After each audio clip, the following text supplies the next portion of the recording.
I want to thank all of you for coming to what will be a really special night. As those of you who were here last year or at the Belly Up last year and saw the show, actually that doesn't matter because it's a completely different show, so forget everything you saw. And I want to just thank our ambassadors from the Writers Foundation who did a tremendous job helping to put this show together. And I want to thank everybody here at the Wheeler for being you and making this facility available to us.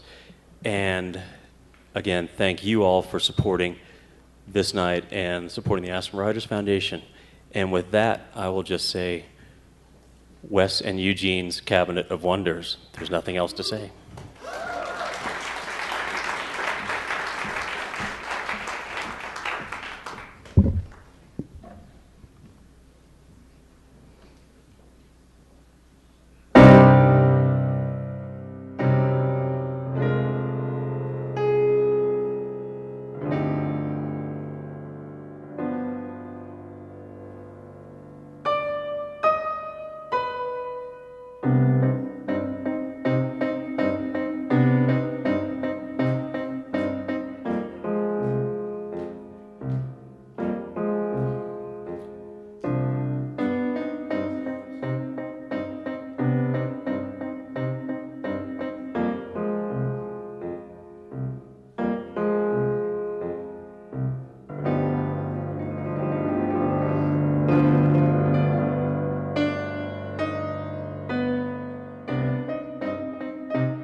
When the children have been good, that is, be it understood, good at meal times, good at play, good all night, and good all day, they shall have the pretty things this cabinet of wonders brings. But naughty romping girls and boys who tear their clothes and make a noise, spoil their pinafores and sheets, and deserve no special treats, such as these shall never yet enjoy this special cabinet. The door is locked. Your money is spent. May I present the cabinet, its contents, and its discontents. Round of applause, please.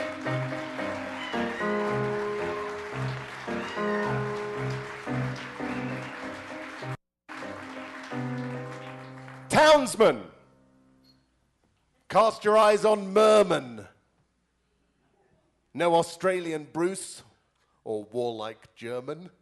Of Russian stock, this comic sir like Yakov Smirnov. Only funny, yeah, Eugene Merman.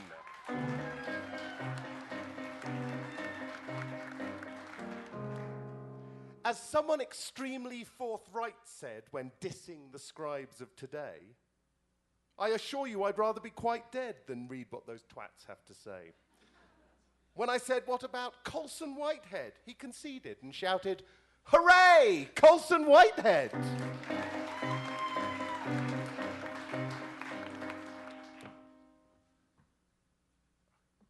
Like Virginia Woolf's Orlando, or the acting of Marlon Brando, or even ABBA's song, Fernando. The test of time his works will stand, and how you love his band. Oh, say hello to Evan Dando.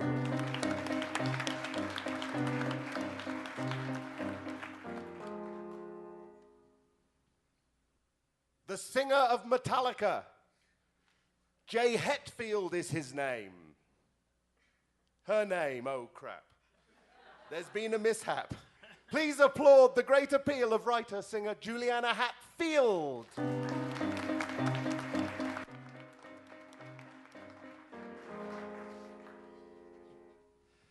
This one's all about art. What's yours? You might like a dash of Bosch, a shot of Botticelli, a pint of Klimt, a quart of Klee, or a Jeroboam of Delhi. Oh dear. But if you're buying, you won't even understand this next slide, but if you're buying, well, mine's a half a Michael Arthur.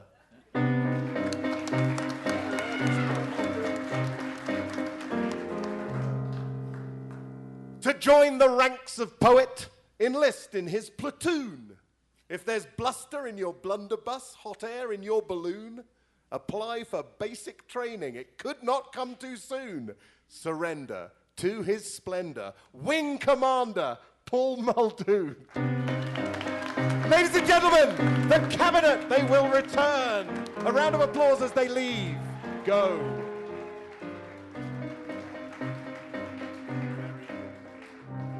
It's Eugene Merman. Still here. Hello. He's come all the way from New York. New York. It's great to be here in Little New York. That's how I think of Aspen. That's untrue. But Although there are probably a lot of people from New York here now. Yeah. Clap if you're from New York. That's I was way too right. This is Little New York. That's actually more people than we've had at some of the shows in New York. Yeah. It is great to be back in this wonderful, weird town. It is. It is lovely to be here. We had such a nice show last time. Yeah. And we decided to come back and do it again in greater splendor. Yeah. The next time we return, we'll build a bigger theater. Yeah. To house all this literature and music. Yes, which will just have beautiful statues and insane jewelry everywhere. And fossils. And lots of very expensive fossils. I so want to save up for that slab, that $450,000 fossil slab. One day, in a couple of years' time, if Bob's Burgers really takes off. Yes. Yeah. I am a cartoon voice away from a fossil slab. Yeah, you that are. I will probably break just for fun. What an asshole I am. Or will be. At that time. Eventually. And what about Michael Arthur? Look, he actually drew us this backdrop. Isn't that amazing? And it took him about 10 minutes, and this is it. He's going to be drawing throughout the evening. You're on television.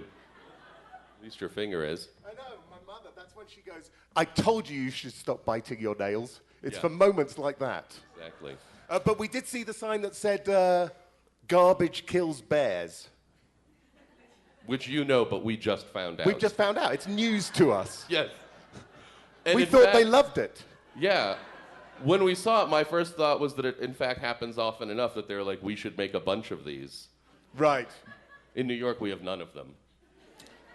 And anywhere else. But is it actually true that garbage kills bears, or in fact do humans kill bears? Ooh. See where I'm going with that? I see, because humans make garbage. That's what I'm saying. Unless those are directed at dogs, who also, no. Or bear hunters. Bear hunters. You know, no, I wasn't talking about them.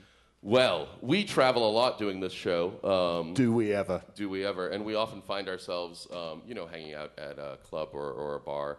And one of the things that's great is when you order a drink at a bar, they'll give you a drink and they'll give it to you on a little cocktail napkin, and there'll often be a big pile of cocktail napkins waiting to be used. And one of the things that Wes and I do to kill time is we write notes on the napkins and we put them back in the pile so that in like 2 weeks, somebody gets a cute little message with their drink. It's a surprise. It's a treat. And we found a bunch of old napkins. Yeah. It's kind of like horoscope for drunk people. Exactly. We found a bunch of napkins that we never actually put in, that we just put in our pockets. So we thought we'd read them to you. This is one. Cheer up, fatty. It's okay to lie to old people. This napkin gives you permission to talk about politics, even though you're drunk and uninformed. I'm sorry? I thought he meant the band Rush. That's where I was. It's thank you for participating. I look forward to more of you throughout the readings. You could lead a horse to water. Congratulations, fuckface. Don't shit where you sleep either. You are an alchemist who can turn 6 beers into an awkward 3-week relationship. And then lastly, have a baby. It'll save your marriage. And I think we've had a lot of positive responses to those napkins. Yes. People like getting them. We don't know how they get the news back to us, but No. that was true. Ladies and gentlemen, Eugene will be back, but will you, for the moment, please welcome my band all the way from New York City to do this show, The English UK.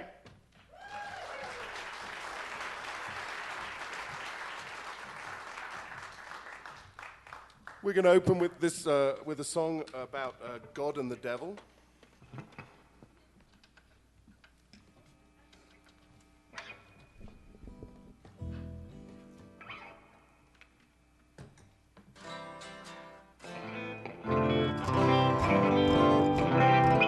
This one's for Jean, who requested it.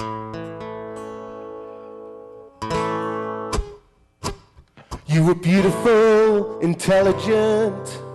You understood every word I meant. You were full of charm, a little la-di-da. I called you my morning star, on my bright one, my light one. Always welcome in the private room on my right-hand man, as good as. So you got a taste for the razzmatazz and the night twist. You couldn't resist, yeah, you put yourself top of the VIP list. And it's strange how things change. You were my favorite angel. I still see you shining in the sun. And remember how I spoke of you to everyone. How I loved you, Lucifer. Well, it cut deep, you couldn't sleep. Those dreams do not come cheap, and you learned from me, turn from me.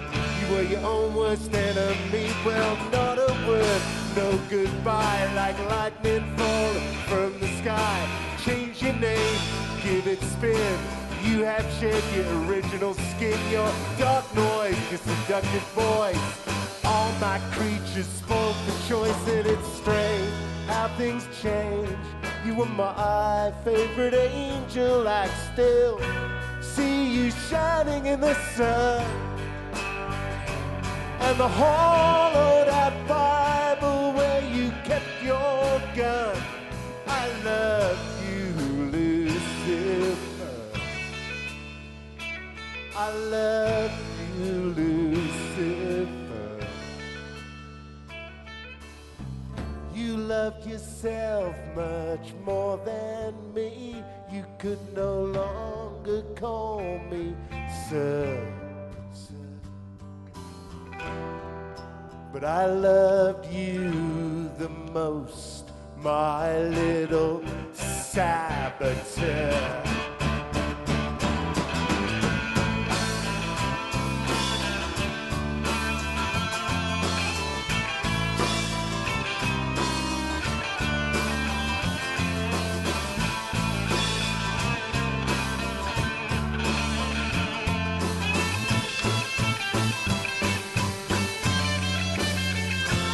And it's strange how things change. Now you're my favorite danger. I still see you shining in the sun.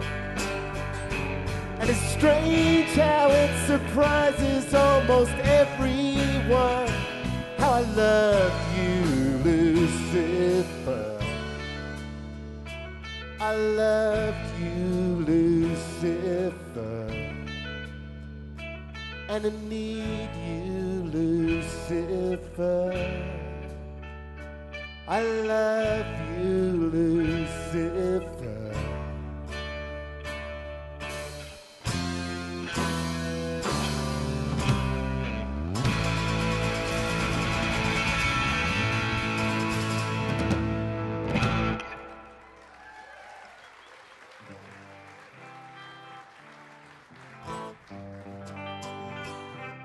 By way of introducing this next artist, and so many treats in store for you tonight, but by way of introducing the next artist, I'd like to just sing a song first, because it's a song that I wrote with him by email. I was in the snow in Bennington, and he was in Princeton, I think.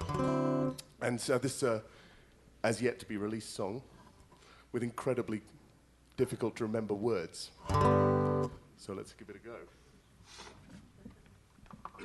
And the song is called simply Cover, and it's written by me and Paul Muldoon. I've covered Prince and Michael Jackson, the Simons, Paul and Carly, Fleetwood Mac and Saxon, Bob Dylan and Bob Marley.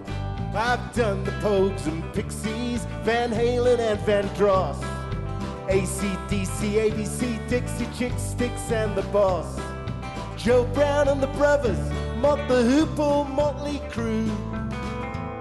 The only one I haven't covered is you.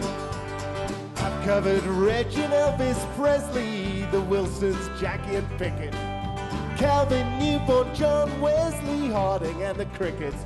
I've done Meatloaf and Mountain, the Birds, Bananarama, Wayne Fontana, Fountains of Wayne, and the Mamas and the Papas, the mothers of invention, and the Moody Blues. The only one I haven't covered is you. The only one I haven't covered is you. Oh, one day I get my chance to demonstrate beyond a shadow of a doubt that Freddie Mercury was Persian. When you hear my new take on romance, you'll know it's the definitive version.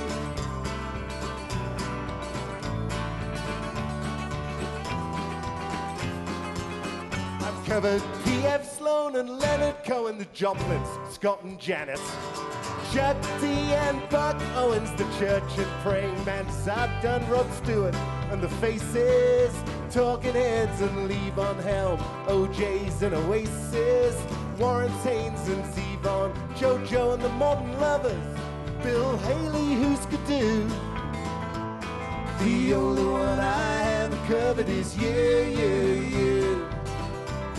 The only one I haven't covered is you. Oh, one day I get my chance to demonstrate beyond a shadow of a doubt the joys of joint creation. And when you hear my new take on romance, you'll know that it's a bravery interpretation.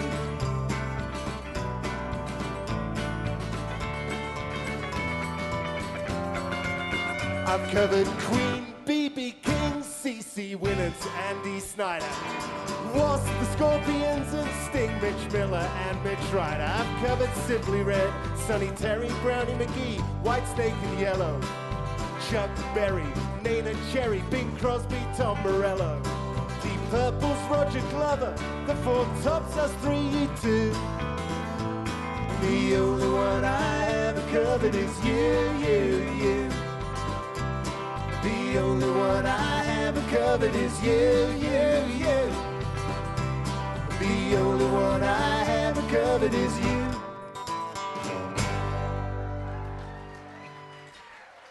That's David Nagler on the guitar. That's Eddie Carlson on the bass. That's Adam Gold on the drums. They'll be back throughout the evening.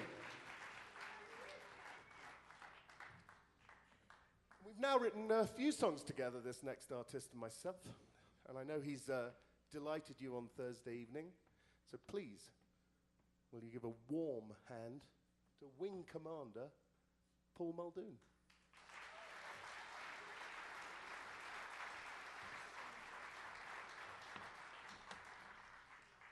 Thank you so much. It's such a pleasure to be here. I'm going to read a couple of extreme poems, if I may, this evening. This first one's called Symposium. Prompted partly by a phrase that we heard earlier on from the Napkin Brigade.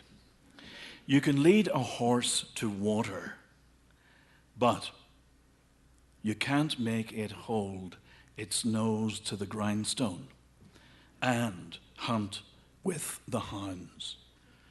Every dog has a stitch in time.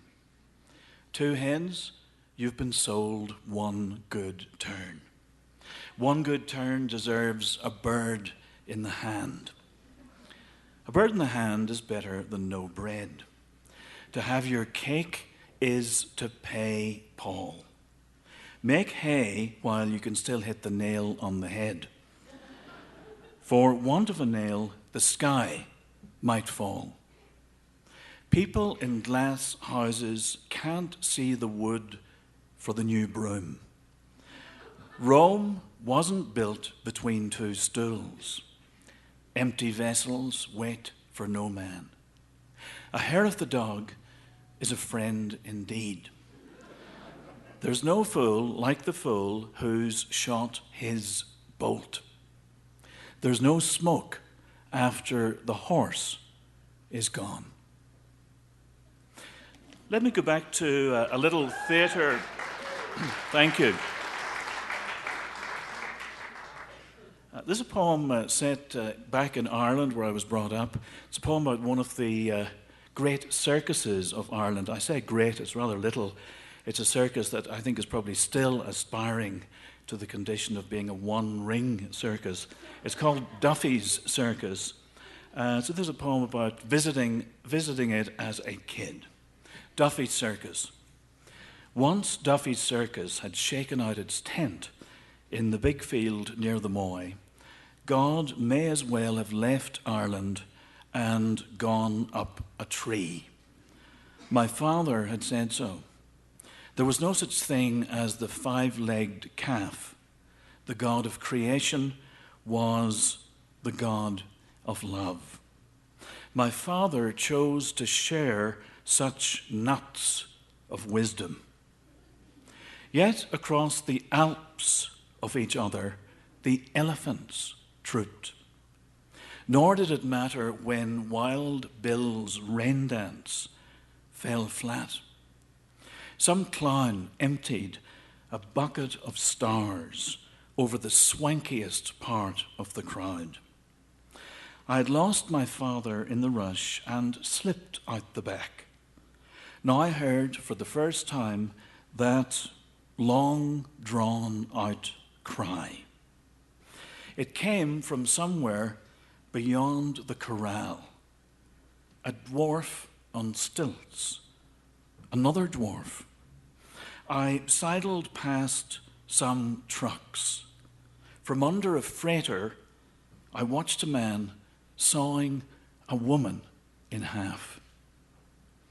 I'll read a little love song, if I may.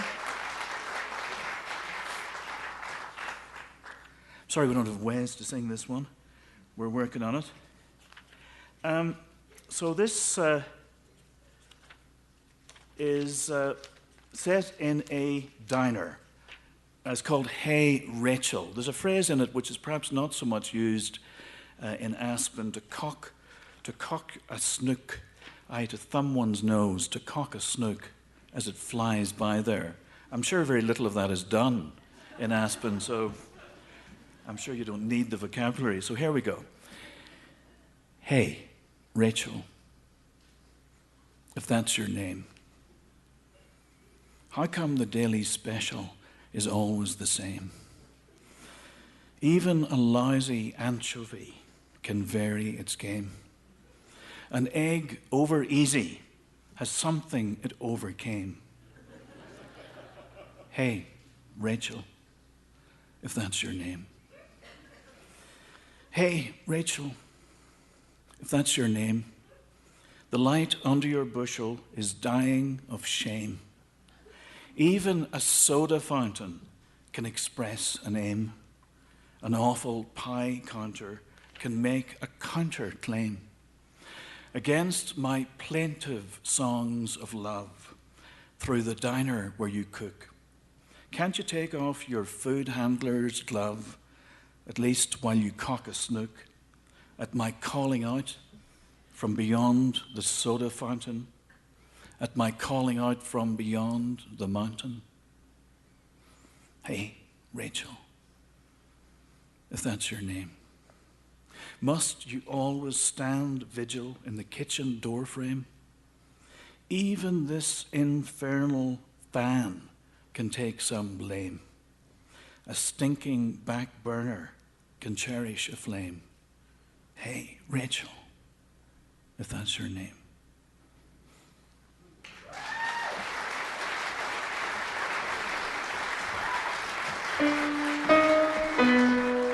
He'll be back.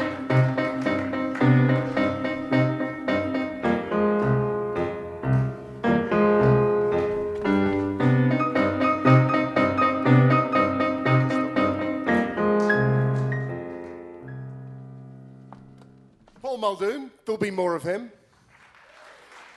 Next up, your co-host tonight, it's Eugene Merman.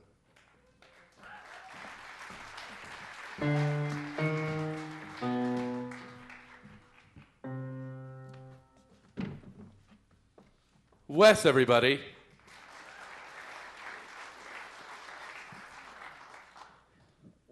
How are you? Good.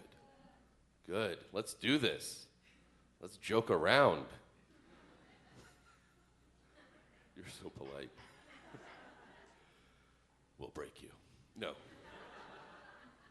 don't want to do that. I was walking around in Brighton Beach in New York, which is a very Jewish Russian neighborhood, and I went into a store and I saw a board game called Let My People Go, based on the Jews' exodus from Egypt. And my first thought was, too soon.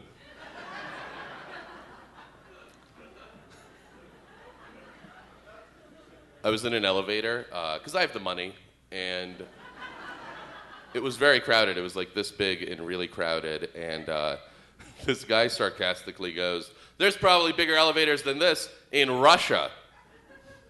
Probably. That's not one of the pre-agreed upon stereotypes of Russia.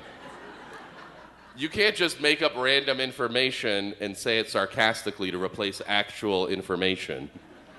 You can't be like, I wanted a date with this French girl. She was more rude than a wolf cat. I got a wake-up call. Not like stop doing heroin, but like in a hotel. Like a normal. And normally, when you get a wake-up call, they're just like, hey, you asked for this wake-up.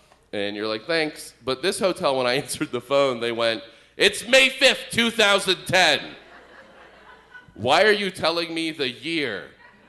What do you think I did last night that I don't know what year it is? Unless it's like a coma-only hotel and people wake up and they're like, why is the TV so flat? Because it's 2010. I just checked into this hotel, and when I checked in, they went, can we have your phone number in case of an emergency? And I was like, you want my number in case like something goes wrong with me? Like if you see me on the ground and call me, and then like he's not picking up. I also can't imagine the situation where where something is wrong at the hotel. Like there's a fire in room 13, and they're like, call that comedian, because his outsider perspective will put this out. That's my outsider perspective joke. Oh boy. What else? That's a thing that happened. I was in a restaurant. I went to use the bathroom, and then I was reaching for the door, and the handle moved right before I touched it, and I was like, "Oh, a magic!" And this is how it's revealed itself. It's not true. And then I touched it, and it was locked, and then somebody was like, somebody's in here, and I'm like, okay, and I'm standing outside and waiting, and all of a sudden I hear knocking from inside the bathroom, and I'm like, hello? I don't hear anything, so I try the handle, and someone's like, somebody's in here, and I'm like, sorry. So I'm standing and waiting, and I hear knocking again, and I'm like, are you okay? Can I help you? Do you need me to get? And he's like, and then he goes, yeah, everything's fine. When I open the door, you'll see what's going on.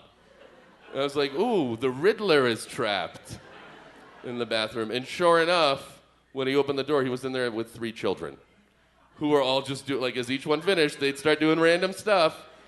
But instead of telling me that, he was like sending weird mixed signals of being trapped in a bathroom. I was walking around. I was in England, in Manchester, and I was walking around. It was like midnight. It was pretty late. And this guy comes up to me and he's like, "Excuse me, are you from around here?" And I was like, "No." And he was like, "Great. Not good news." It's not good when someone is excited that I don't know where I am, because it means they don't want directions or the time. And I sort of start walking away, and he gets a little mad. And he's like, "Everybody thinks I want money." And I was like, "Oh, I don't know what you want. I'm just leaving." And then he gets really mad, and he goes, "I just got off the bus. I'm from Czechoslovakia." And I was like, "Well, I have some very bad news for you. Your country has been dissolved. I don't know when you got on the bus, but it must have been the 90s.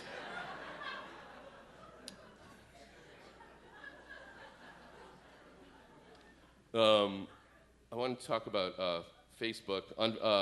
There's on the side of the page on Facebook, there's little ads, and I didn't know how these ads were finding me. These are ones that started coming up. And this is one. It says, "Sell Gold Canyon candles. Earn great commissions and discounts by hosting your own Gold Canyon candle party." First of all, I can't imagine that they really are that great in terms of the commissions, and I'm not going to be fooled by a house made of $1 bills. But somebody decided I needed $30, and the reason I know that is because this is the next ad that came up. "Consider donating sperm." I was like, why is this targeted? What band do I like that this is what's happening? But then this came up, and this was sort of a last straw for me. It says, "In-home pet euthanasia. Say goodbye to your four-legged friend in the comfort and privacy of your own home. Cremation." What kind of a service? It was like, "You will pay us, and we'll come to your house, and we will kill and burn your cat in front of you." That's a thing we do in exchange for money, of course, where you pay us, and then we'll murder your cat and turn it to dust for a small, reasonable fee. I saw that, and I was like, how does this work? How do you make Facebook ads? And so what I decided to do and did was take out a bunch of Facebook ads that said whatever and target them at various people. So this is one that I made. "No more sad face.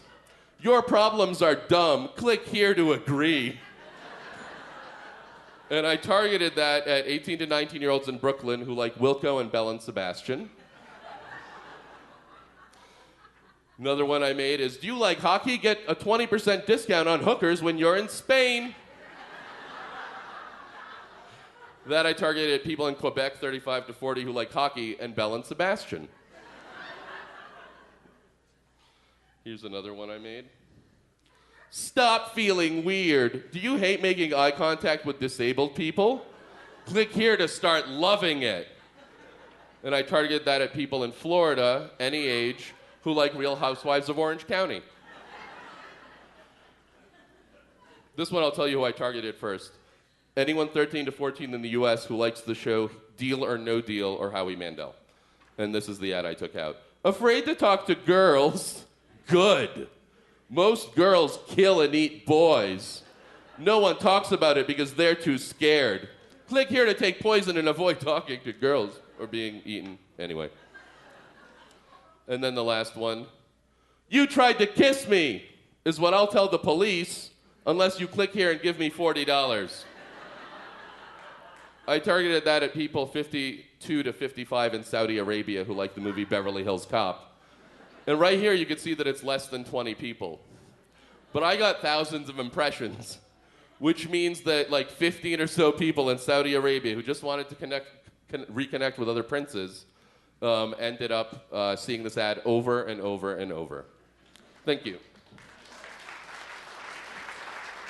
Could I have some water? It turns out it's very parchy up here. It's the altitude. It's the altitude. Thank you.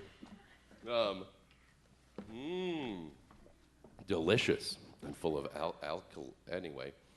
lights. I'm going to need a volunteer for this next piece. Would anyone like to come on stage? No. Someone I don't know. Would anyone like to come on stage? Okay, we'll come down. I mean, it'll take an awkwardly long time, but that's fine. What?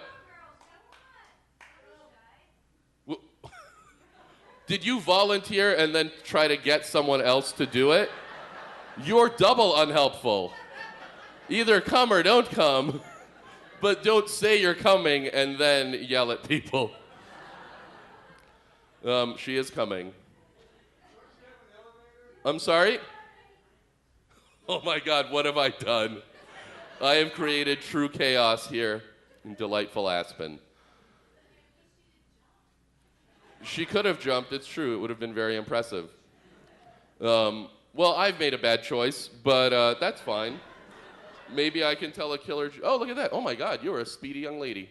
Come on up.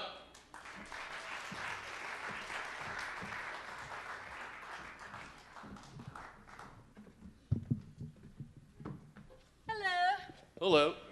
All right, here, we'll give you this mic. Say your name. My name's Carla. It's a very nice name, Carla. Okay, so this is what we're gonna do, Carla. I've been doing a lot of acting recently, and I've been wanting to try more and do, scenes and more improv and stuff. So I thought that maybe you and I could do a scene together. Are you ready to do that? I'd be happy to. Okay, so let me tell you about my character in this scene. I am an alien from another world. Ooh. Okay, are you high? A little bit. Great. This is gonna be great. A high athlete. All right, so I need you to listen because it's important what I am. So I'm an alien from another world, and I'm from an asexual race. The way that my species reproduces is that foam comes out of our hands, and then we hold it together and a new being is created. So we don't understand relationships or anything like that. Are you gonna touch me? No. Neither of us will touch each other. That's our implicit agreement. So my spaceship has crash landed here in Aspen, and I'm walking down the street, and I see a bar, and in it they have speed dating. And I'm like, I'm an asexual alien. I don't understand what speed dating is at all. So I go into the bar, and I find you, Carla, and I come up to you, and I want to know about speed dating. So are you ready to do the scene? I think so. Do you understand what I'm about to try to find out from you? Try to foam on me? No, I'm going to try and get you to explain to me what speed dating is, because I don't understand what it is. I'm an alien who walked into a bar. Does that make sense now? Copy that. All right, let's do this. What is speed dating? I don't understand. Just touch me and you'll know. I don't believe that's accurate. Do you know what speed dating is? The process of speed dating. Please explain it. I am from another world. Let's just go to hyperspace together. What the fuck is wrong with you? I am asking a direct and simple question. It's already amazing I've mastered your simple language. All I want to know is, what is speed dating? Why are you being so weird? Tell me, what is speed dating? Lie to me, baby, and you'll get what you want. What the fuck is wrong with you? I just want you to tell me. I think I'm being pretty clear. The difference between speed dating and normal dating. I don't want you to yell things like in a racial space alien way. Just because I'm from another world doesn't mean I want to be treated like I am. What is speed dating? Please? Tell me what I want to hear, baby, and you'll get what you want. I'm sorry. Am I saying something unclear? I would like you to explain to me what speed dating is. You're being either sexual or confusing. Neither are helping me. You're the first human I've met. I don't like it. What is speed dating? No, just explain it. No more jokes. Just tell me what the fuck speed dating is. God damn it! Tell me what speed dating is. You must know. Do you? Do you know what it is? Don't be asexual, think like a woman, and be like a man. Is there anyone in the audience who doesn't understand what I am trying to get her to tell me? Help me out! Do you know what speed dating is as a person? Do you know what it is? You can say no. No. Oh, you don't know dating is. May I recommend telling me when I explain an improv? Humans. Fucking humans. Thank you, Carla.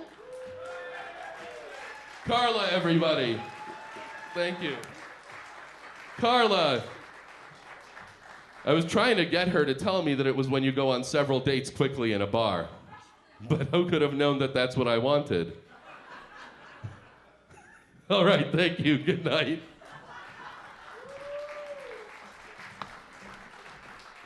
That was Eugene Merman and Carla. That routine has been, Carla was in fact an audience plant, and that routine has been carefully rehearsed over a number of days and weeks in the lead up to this. I hope that you understood that. She wasn't just a random person who wasn't able to understand that Eugene was asking her to explain what speed dating was, or the only person who doesn't know what speed dating is. That was all scrupulously rehearsed and scripted. It seemed weird, I know, but that was exactly what was meant to happen. Pretty awesome, right? Performance art, some call it. Will you please welcome to the stage? I'm so thrilled they could be here. And I'm so thrilled that they're also going to be at the New York show. Will you please welcome Juliana Hatfield and Evan Danda.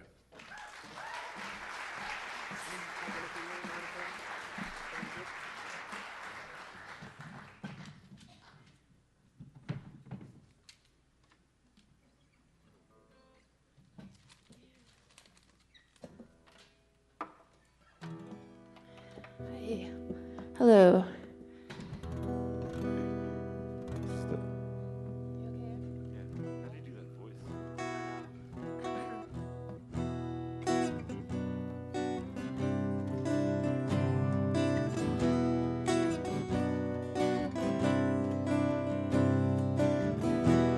That pencil smell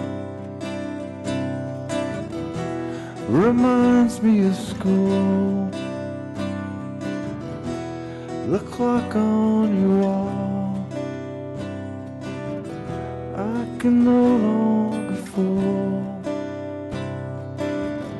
Time to get in my car. Been so dull, tired and tired. Time to trust these old tires. Time to not say goodnight. Jesus rides with me. His will is plain to feel. Come on, you can be. Got yourself to steal. He's everywhere. Send me straight across the plain. He's in your hair. He'll forgive me my pain. You're my girl, don't you show it. To know you know is to know it. When you can't trust yourself, baby, trust someone else. Jesus rides with me. His will is plain to feel. Come on, you can be. Got yourself to steal.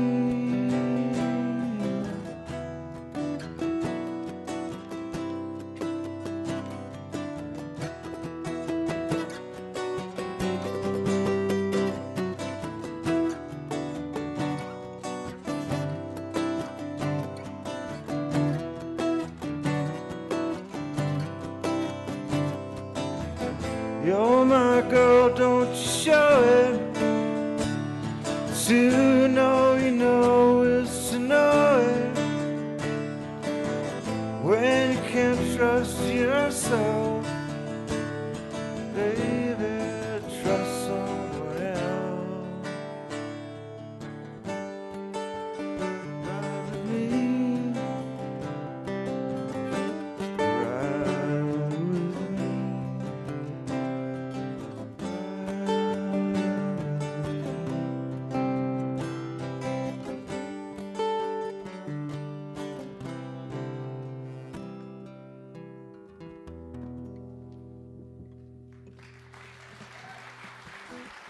Thank you.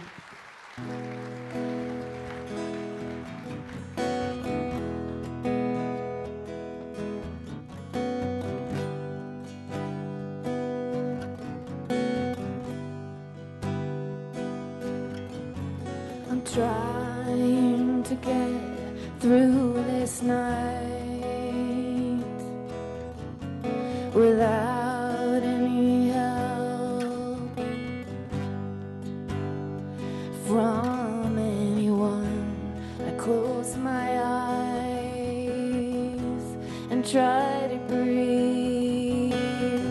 After a while, I drift off to sleep, and then I see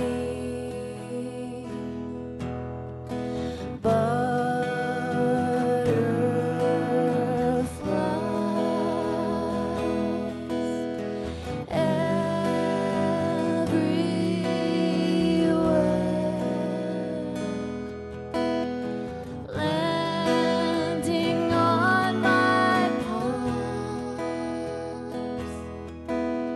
and in my hair, so fragile and beautiful, like all the souls of people, so easily broken. Wings can be torn apart by a hard rain, a red, red rain, a red, red rain. Butterflies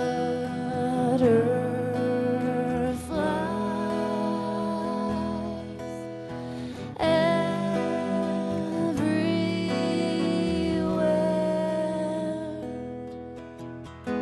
landing on my palms and in my hair.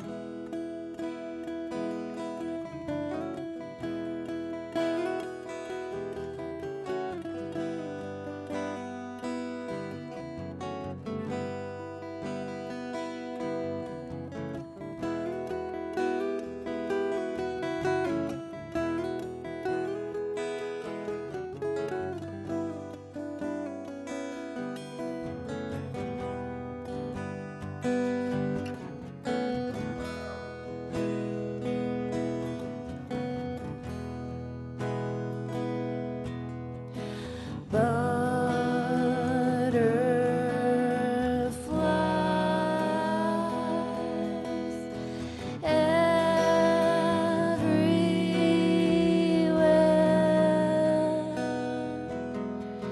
landing on my palms and in my hair.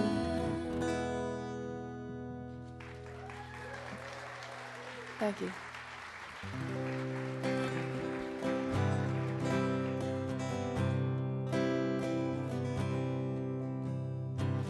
Sometimes I feel so happy, sometimes I feel so sad, sometimes I feel so happy, but mostly you just make me mad. Baby, you just make me mad. Linger on your pale blue eyes, linger on your pale blue eyes. I thought of you as my mountaintop, I thought of you as my peak, I thought of you as everything I've had but couldn't keep, I've had but couldn't keep. Linger on your pale blue eyes,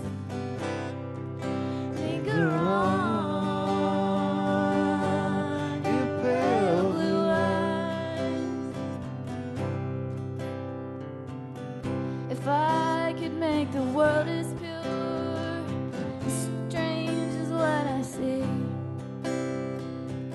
I put you in the mirror, I put it in front of me,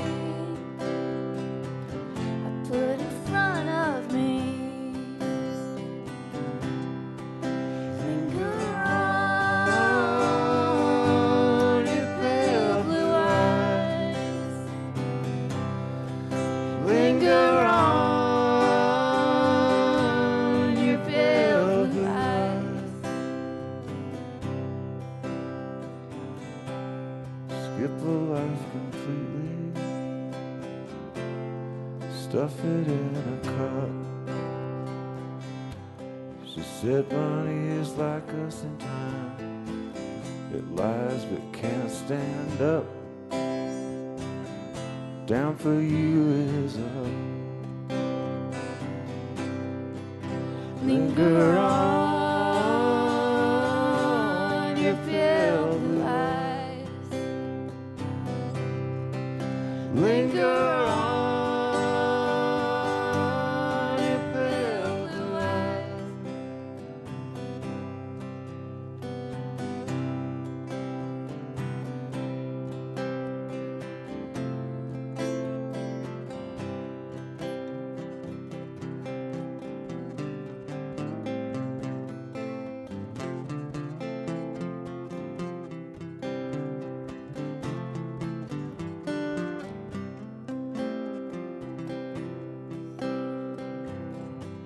Was good what we did yesterday. I'd do it once again. The fact that you are married only proves you're my best friend. And it's truly, truly a sin. Linger on your pale blue eyes. Linger on your pale blue eyes. Linger on your pale blue eyes. Linger on your pale blue eyes. Thank you.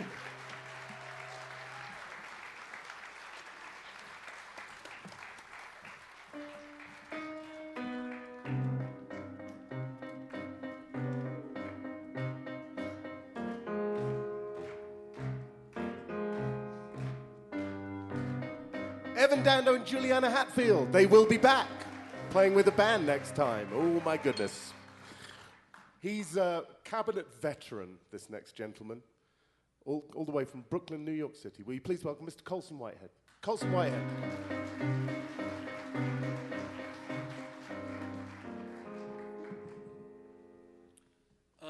Anyway, howdy, people of Aspen, for coming out. It's really nice to be here.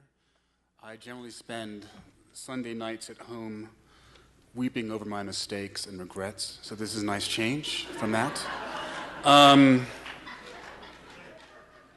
going to read from my last book. It's called Sag Harbor. I haven't written anything good since then, so I'm sort of stuck with this until I do, milking it. It's about kids growing up in 1985, and not much happens in the book. If you've read reviews, you know that. I didn't want to run the risk of writing something interesting, so I left all the cool, interesting, exciting parts out. There's an exciting part in chapter 8 when he gets his braces off, and this sort of anticipates that. He's getting a haircut. As I sat on the chair in the bathroom, holding the towel tight around my bony shoulders and staring into the black and white subway tile, he trimmed and trimmed, his father, grumbling about the light, tilting my head to and fro with a firm push of his index and middle fingers. He drew up tufts with a pick and squinted and clipped. I murmured the prime directive to myself, don't move your head. Do not move your head. Even though it never worked, I moved. He always told me I moved no matter how much I concentrated, no matter how many oaths and pledges I devised between haircuts, as if a new arrangement of words might make things turn out differently next time. At some point he'd say, "You moved your head. Now I gotta even it out." And I cursed myself as he cut, and my fro grew shorter and shorter and shorter. But the haircuts remained perfect for whole hours. Don't be thrown off by the fact that no camera ever recorded them. The spell broke when you took a shower or slept on them, whereupon all his tucks and pats and proddings were undone, and our superb crowns became utterly misshaped and disordered, the underlying principles revealed as counterfeit. What occurred on my scalp could not be called a style in any true sense, and it got wilder the longer it got. It was a weird black amoeba testing the edges of itself, throwing out nappy pseudopods here and suddenly there, an unpredictable new direction every day. I swear it lived. And I've come to believe over time that its ever-shifting lumps and tendrils were a doomed attempt at communication with the humans. The tragedy of the day after haircuts, and all the days after. The months passed until I had to admit that the world hated me, and the process started anew. Needless to say, I had no idea how fucked up the haircuts were at the time. To us, they were normal, just how things were done in our house. Raise your hand if you can relate. My delusions ended that spring when I was cleaning out my desk during one of my periodic purges of nerdery. My 20-sided die possessed a curious will, returning to pester and trouble me, even though I'd thrown it out 100 times before, the specter of Dungeons and Dragons games past. This time I threw it out the window, and I found it under the radiator a week later. That's like the magic realism part of the book. I stashed dog-eared copies of famous monsters in a box at the back of the closet, and hid all the comic books I bought since the last purge, in case a girl materialized in my room due to a transporter malfunction. I was in a good mood or something, feeling optimistic, like someone had chuckled at a joke I'd made in history or biology, and it had gone to my head. I came across a packet of 5th grade class pictures under my copy of Swamp Thing number 35. It is the nettlesome quality of elementary school pictures to reveal the true natures of our childhoods. Nothing is how we remember it, and all the necessary alterations we've made in order to survive with semi-functioning psyches are exposed. Best to leave them alone. Scanning the photograph, it was clear that none of us, teacher and pupils alike, had remained untouched by that horrible epidemic making the rounds back then. 70s fashion. The manic stripes and prints of the shirts and skirts and pants, a kind of rash on our flesh that only a new decade could cure. Then there were the kids themselves. No one looked like they were supposed to. These changeling creatures surrounded me in polyester, touching my elbows. Strangers. I traced a finger along their faces like a movie amnesiac. That must be my best friend. His name is Andy. And that's the smart girl who sat in front of me all year. She ate frankfurters out of a bionic woman thermos filled with hot, oily water. Then there was my own face. My face was not the one I remembered showing to the world. Were my eyes so dark those days? There was something amiss with my mouth, always my mouth, even before I got braces. My lips were chapped, sure, but the chappiness seemed to have extended its territory, so that a huge white halo encircled my mouth, like I'd been eating ashes for breakfast, lunch, and dinner. And then there was that thing on top, that really fucked up haircut. I recovered from the class picture pretty quickly. It wasn't that bad. Seeing the white letters identifying my homeroom, the construction paper map of France we toiled over that spring, I felt a nice, warm tingle of nostalgia. The killer was the 4 panes of wallet-sized photos beneath the class picture. It was just me there. They should have stopped me. They should have stopped me at any number of checkpoints. as I tried to leave our apartment. Here, a close relative would have been key. The doorman could have taken me aside. We got along, him and me, trading haze with enthusiasm, or so I thought. But he said nothing. Certainly the bus driver, de facto deputy of the body politic, could have forbid me entry, ripping my bus pass in half and tossing it to the dirty black treads. The security guard outside school should have beat me with his flashlight. And certainly my homeroom teacher, Miss Barrett, should have shoved her big wooden desk up against the classroom door, back brace or no back brace. All of them should have said, "What the fuck is up with your hair?" Obviously, it had been months since my last trim. Instead of a haircut, the photographer had captured some primordial process unfolding. The universe tugged and pressed on my hair with invisible fingers, the way it had pulled up mountains to the sky and gouged the deepest ocean chasms, where the only living beings are pale, boneless things rooting around in everlasting gloom. What else is there to say but that in my vicinity, larger forces were at work, the ancient underpinnings of it all? There are natural laws. The third law of thermodynamics says that as temperature approaches absolute zero, the entropy of a system approaches a constant. Sir Isaac Newton's third law of motion holds that for every action, there's an equal and opposite reaction. The entity on my head was proof of another fundamental law. A fucked up afro tends towards complete fucked upness at an exponential rate over time, as expressed by the equation AN equals F times T.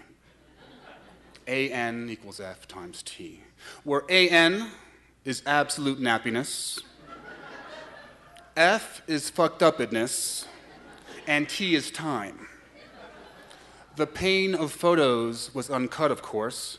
Who'd want a picture of that in their wallet, poisoning their money? Thank you.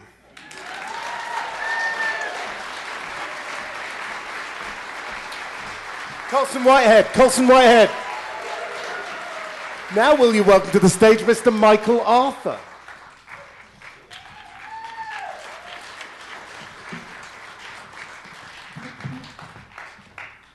And Michael will illustrate.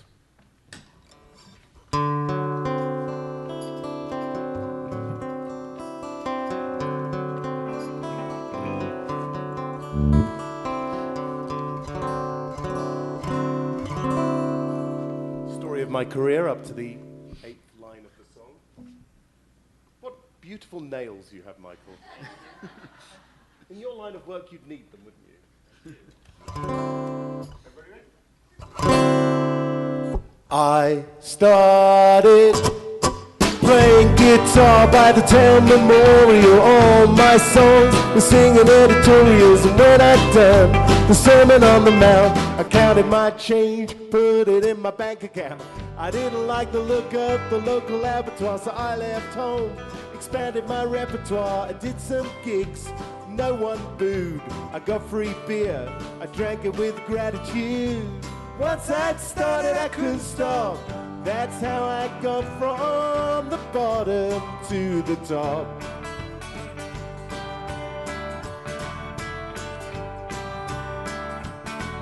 Well, a businessman with a very young dolly bird talked through the set like what he thought he heard, dropped some names he claimed to represent, and asked me if I had any management. 2 weeks later, I'm signing on a dotted line, offered some drugs, at first I declined. Lots of parties where the spread's incredible, but don't get close, man, the food's inedible. I became a spinning top, and that's how I got from the bottom to the top.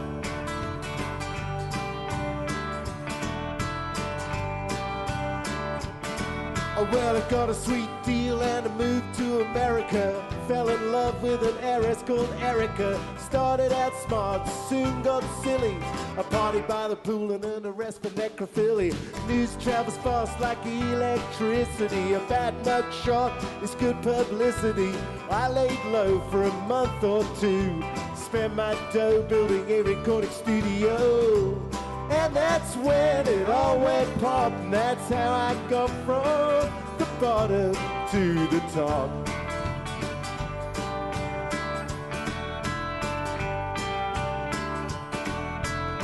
My label and payola got me in the charts. My new management had me by the private parts. Went on strike, took the initiative, forgetting that I didn't have a single chip to bargain with. I lost my nerve, the fall was glorious.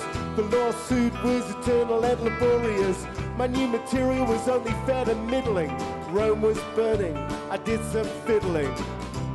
Finally, I was dropped, that's how I got from the bottom to the top of the bottom.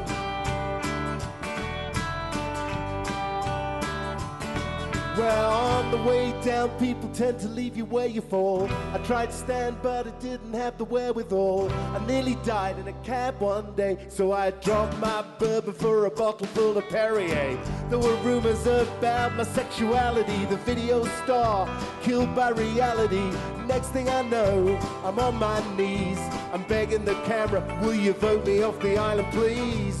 But the world forgives a flop. That's how I got from the bottom to the top of the bottom.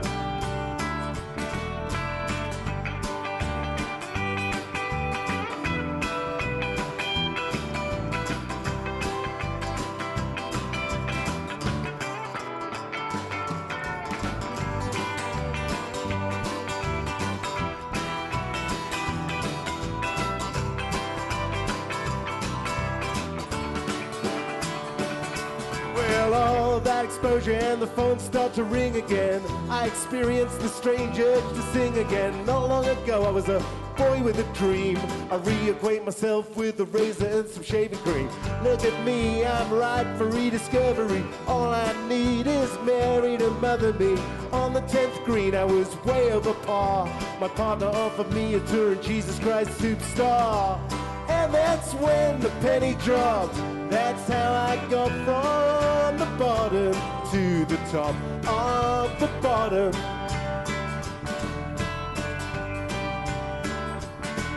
Well, we toured all over the states of America. I got a picture of my son from Erica. My parents wrote, since you disappeared, hard to believe, but it's just been 1 year. Now it's back to ale and cakes again. I wonder if I'll make the same mistakes again. I hope that you've enjoyed this tutorial. There's another young man playing the memorial. Getting bored of talking shop. That's how I got from the bottom to the top of the bottom to the top of the bottom to the top of the bottom.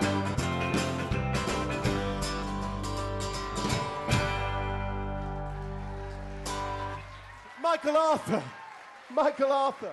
He'll be back, as will the English UK.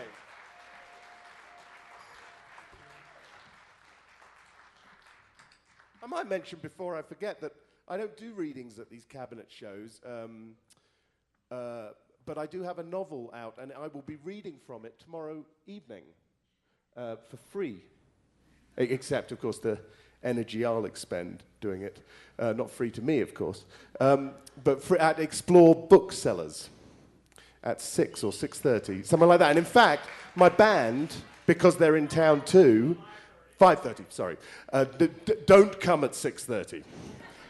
My band are going to be there with me because they're in town, so we're going to play a kind of a jug band show at that time. It's absolutely nothing to do with my novel, which is about murderous classical composers in the 1920s, but the band are here, and so I thought we could entertain you in that way.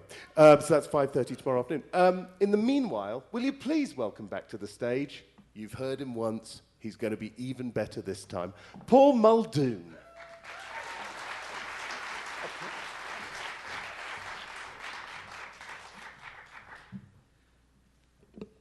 So this next poem has to do with the impact of the Cuban Missile Crisis on the little Catholic parish where I was brought up, about halfway across Northern Ireland. And of course the main result of the Cuban Missile Crisis, as we hadn't quite learned to call it, was that everyone round about went to confession. Since this was it coming up, and we, even those of us who hadn't really done much by that stage, were required to go and confess our sins. I mention Patton, General Patton, of course. How could you mistake him with any other? Cuba. My eldest sister arrived home that morning in her white muslin evening dress. Who the hell do you think you are, running out to dances in next to nothing? As though we hadn't enough bother with the world at war, if not at an end. My father was pounding the breakfast table. Those Yankees were touch and go as it was, if you'd heard Patton in Armagh. But this Kennedy's nearly an Irishman, so he's not much better than ourselves, and him with only to say the word. If you've got anything on your mind, maybe you should make your peace with God. I could hear May from beyond the curtain.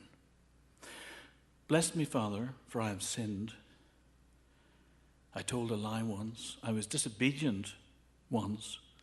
And, Father, a boy touched me once. Tell me, child, was this touch immodest? Did he touch your breast, for example? He brushed against me, Father, very gently.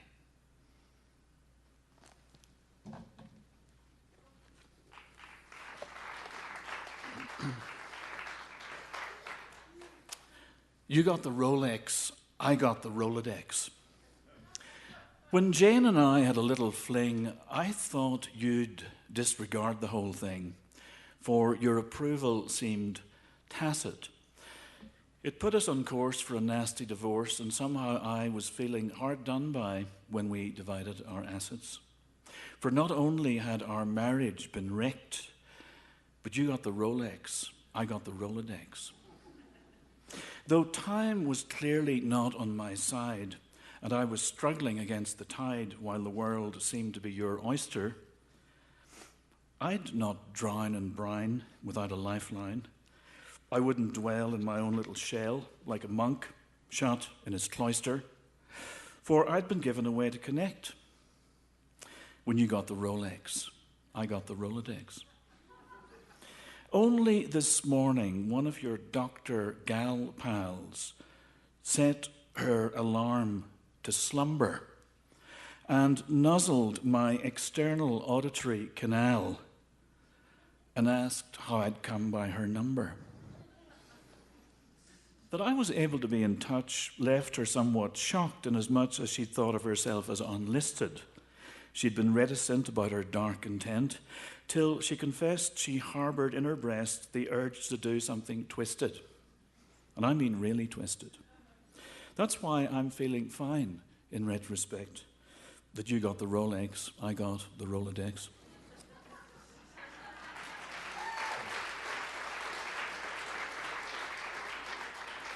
And just one more little song lyric. It's called It Won't Ring True. Once your spray tan and my fake ID would take us anywhere we needed to be in this world or the next. Now I've set aside my feelings for the pain you've been revealing in your most recent text.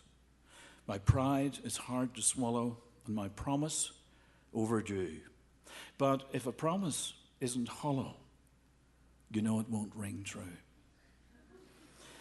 Your idea that I might take a plane through sleet and freezing rain is so vacuous. Don't forget the whopper Buddy told the Big Bopper about getting off the bus.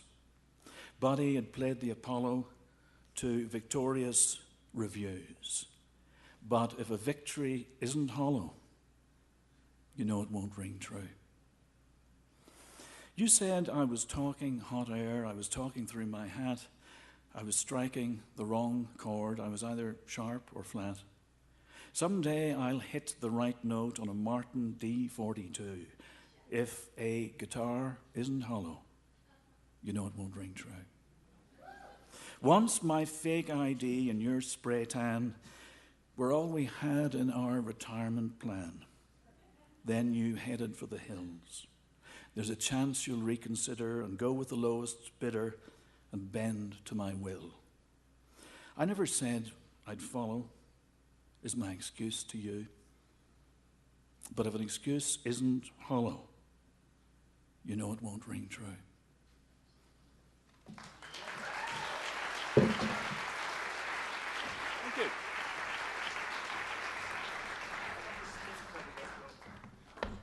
I love the way he carries his own stool on and off the stage. It's so cute. Paul Muldoon.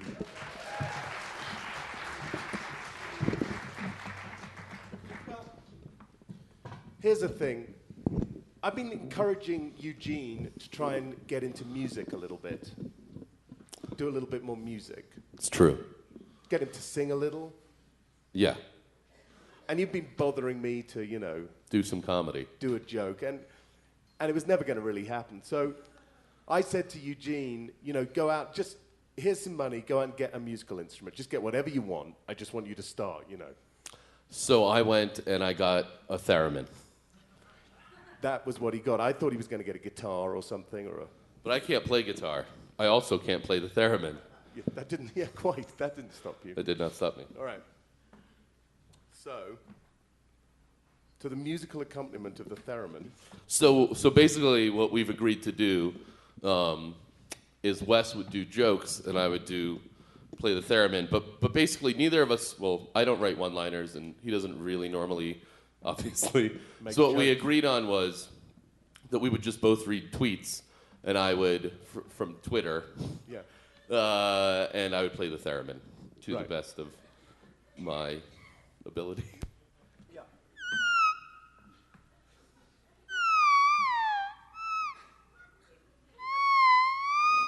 All right. Do you wanna should I start? No, you don't have to. Oh, no, I can. Okay. Here's a tweet. Just got home and my cat is meowing tons. I think he wants food unless he's trying to tell me about his boring fucking day. I would have read Proust much sooner if you told me it was a friggin' laugh riot.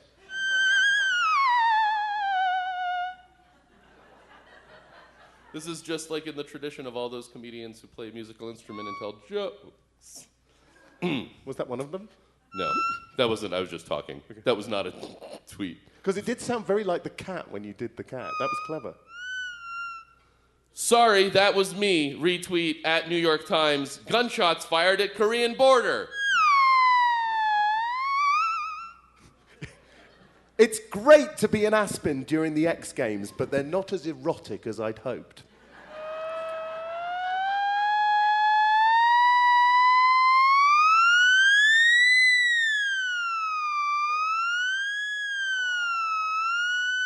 Don't be impressed with that. What's wrong with you?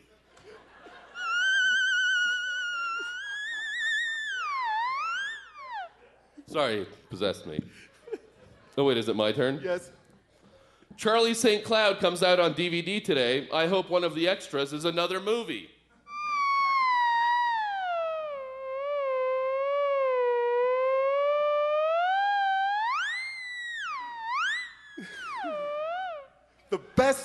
The best thing about these Dr. Dre headphones is that they keep your ears warm. It was cool he thought of that, but then he is a doctor.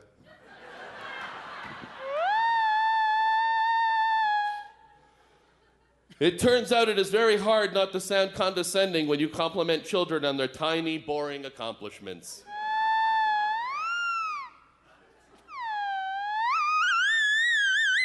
I'm going again. I'm doing one more. Shall I do another? Yeah, definitely do another. A Otherwise, black- I have to leave. Yeah. A black guy, a Jew, and a folk singer walk into a bar. Oh, it's Colson, Whitehead, Eugene, and me in Aspen.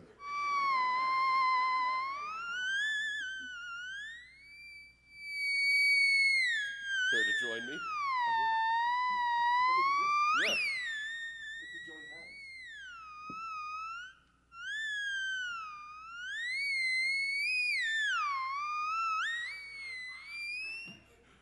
My favorite part is that we're making people watch us. Ladies and gentlemen, Eugene Merman and his amazing theremin. And now he's going to do the Good Vibrations Suite by the Beach Boys. In much more serious business, I asked, Juliana Hatfield has also written a book that I asked her to read from. And I don't know why it was to my surprise, but she said she'd absolutely love to do it. So please, will you welcome to the stage, reading, Juliana Hatfield.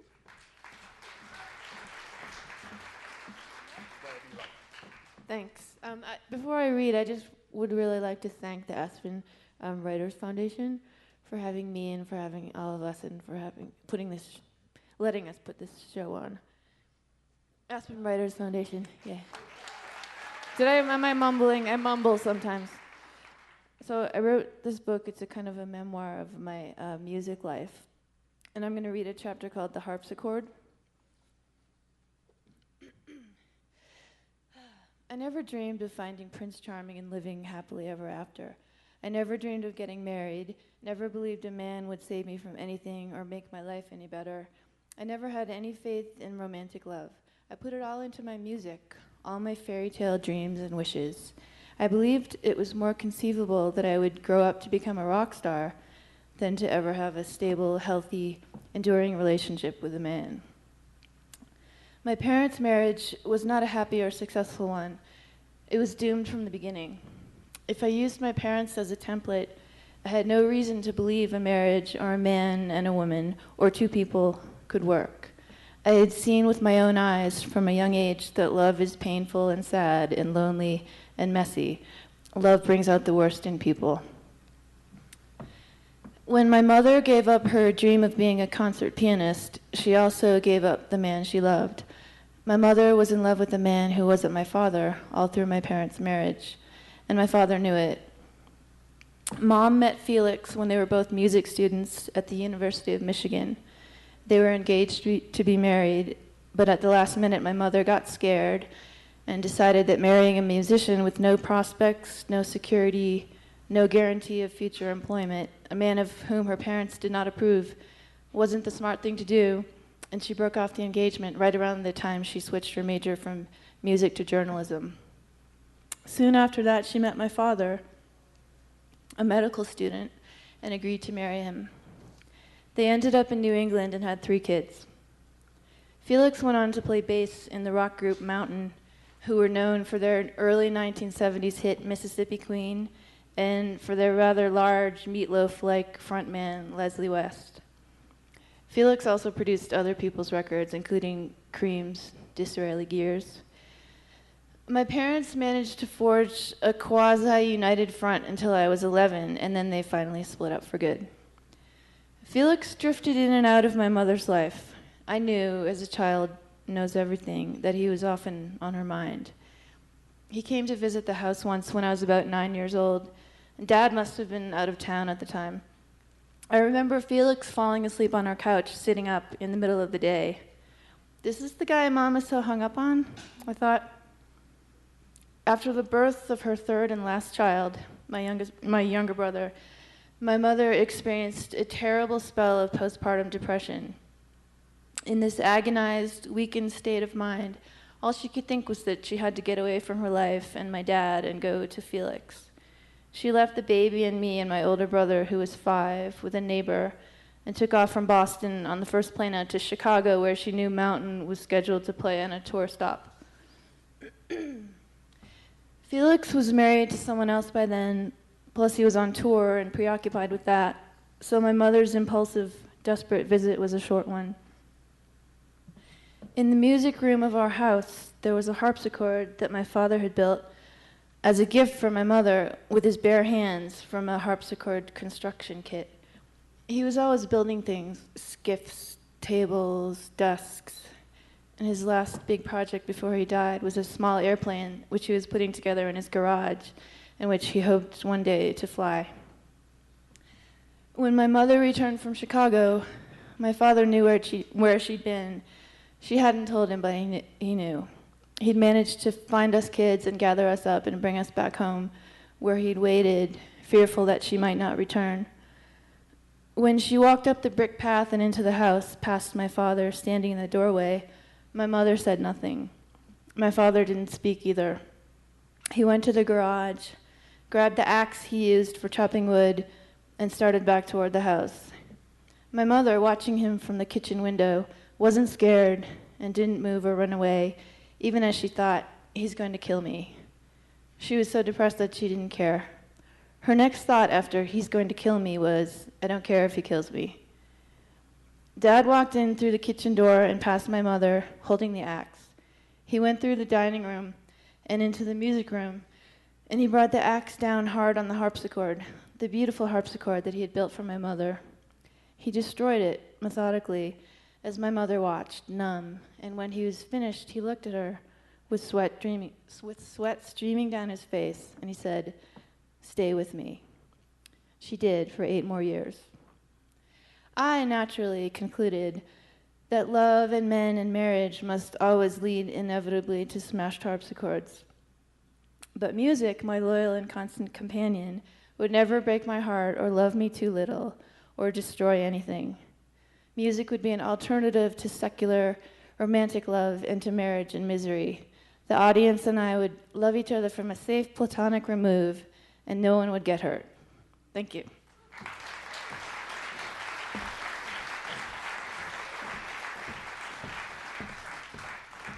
Juliana Hatfield, everybody.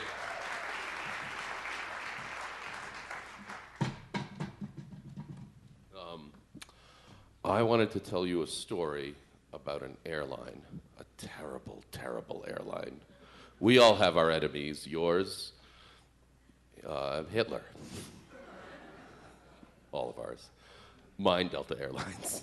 I flew on Delta a little while ago, and they lost my luggage, which, is totally fine. I'm not mad. That's half their job is delivering, but the other half is to lose it. That's not why I'm upset.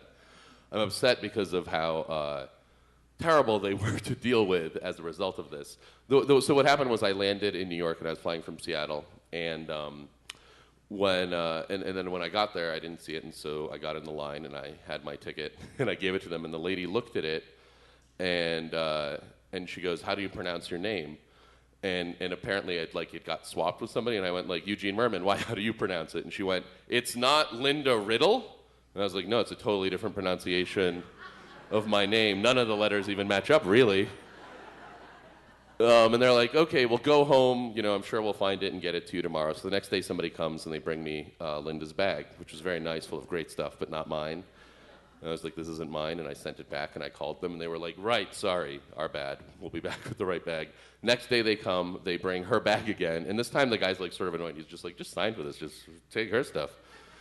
And I'm like, "No, I want my things back. I bought some blueberry jam, and I want it." And so I call them, and they're like, "Well, you have to fill out a claim, and then eventually we'll throw it out, but we'll pretend to do stuff." And so I called, and then weeks go by or whatever, and then finally I got a call from Linda Riddle's son-in-law or something. He had my stuff, and he was like, "I have your stuff, but Delta refuses to pick it up or get it to you. Can I get it to you?" And I was like, "Yeah, sure." Then they call and they're like, "Hey, we found your stuff. We know where it is." And I'm like, "I don't want you to have anything to do with this. You've been a failure." And they're like, "No, you have to. You have to let us do this." And I was like, "Okay." Weeks go by, nothing. I call the guy, and he's like, "Yeah, it's still on my porch."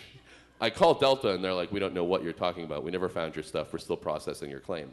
I was like, "Okay." So that guy sent me my stuff, and they did process my claim, and they sent me a check for $900 or something.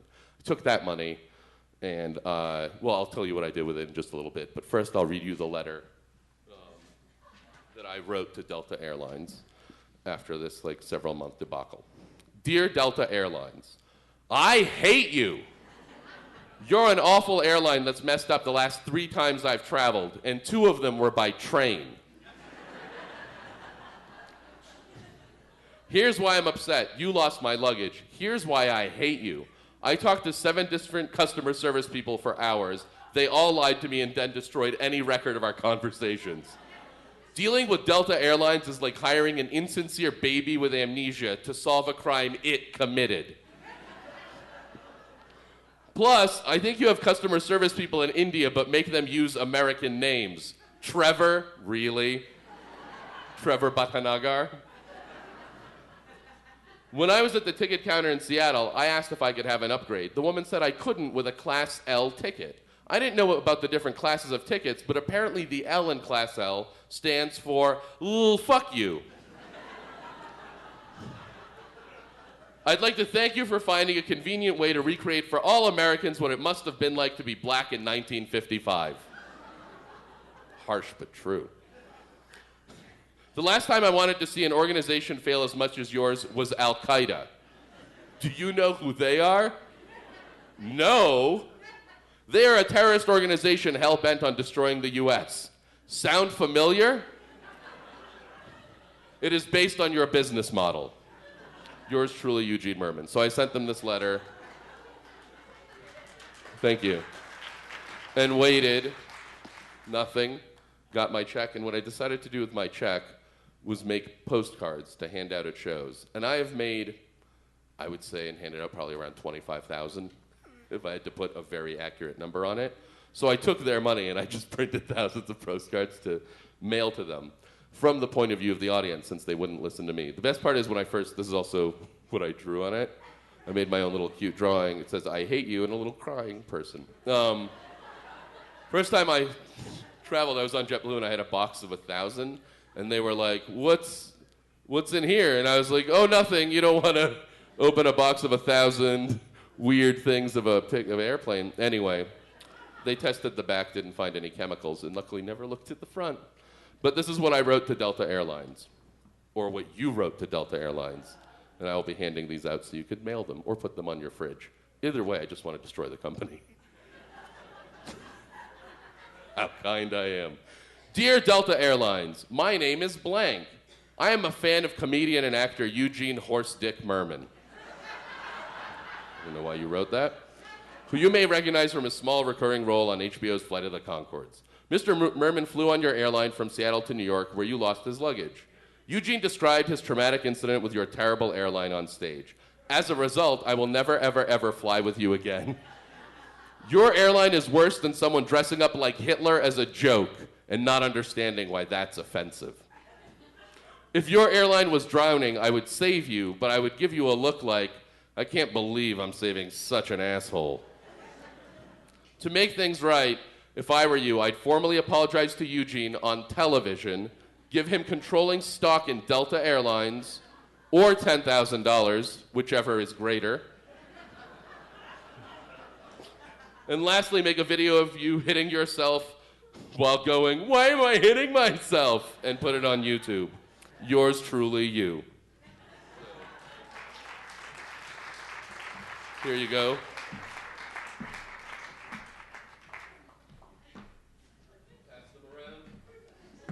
Enjoy. Everybody's back. All right, ladies and gentlemen, Evan and Juliana. Bye-bye.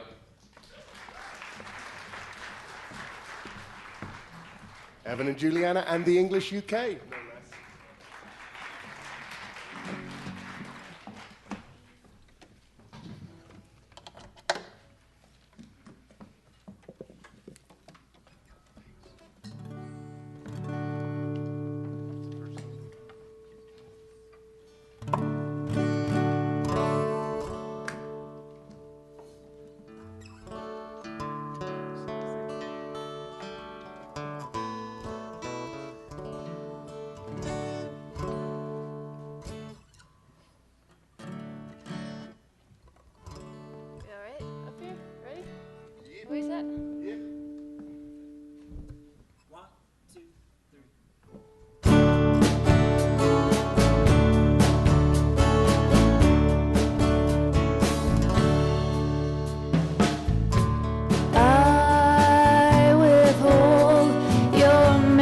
understand, but you've still got a connection,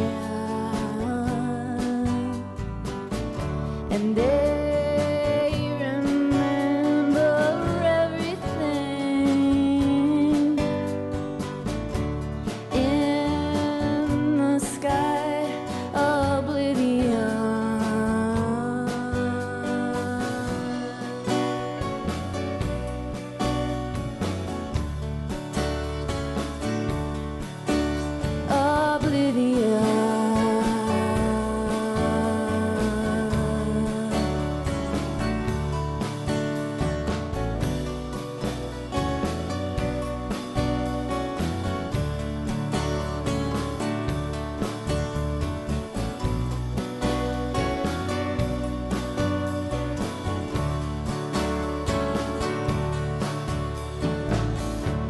I never knew your innocence, your white skin glistens. You pried my eyes open. I've lost my ambition.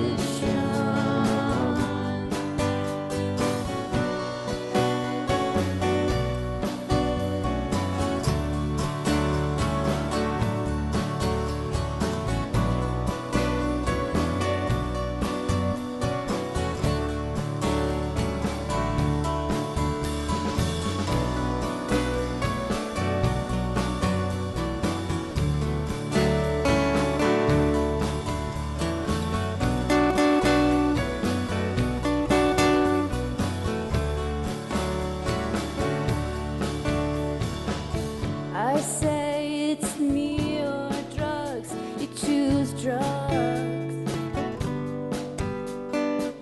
I say it's me or drugs, you choose drugs. I say it's me or drugs, you choose drugs. I say it's me or drugs, you choose drugs.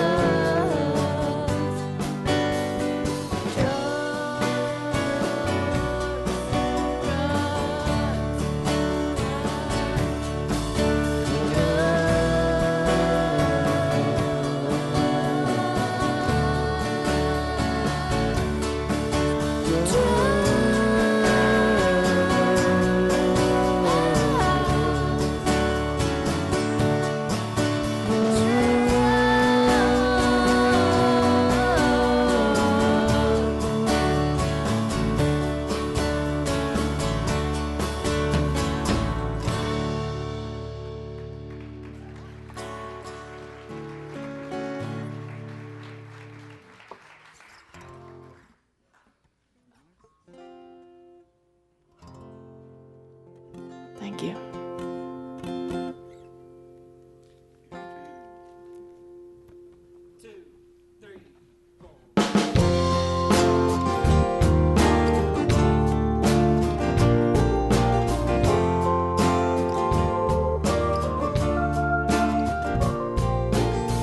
She's coming over, we'll go out walking, make a call on the way.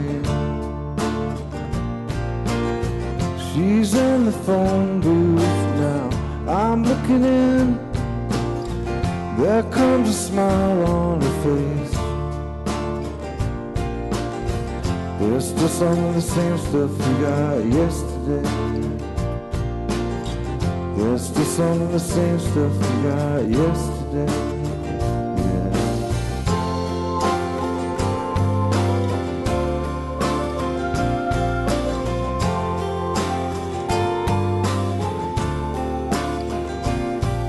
I'm too much with myself, I wanna be someone else. I'm too much with myself, I wanna be someone else. I'm too much with myself, I wanna be someone else. take off out Fiona's door, walk until it's light outside, right before when we were on the phone. We have to laugh to look at each other. We have to laugh 'cause we're not alone. As the cars fly up King Street, it's enough to startle us. It's enough to startle us.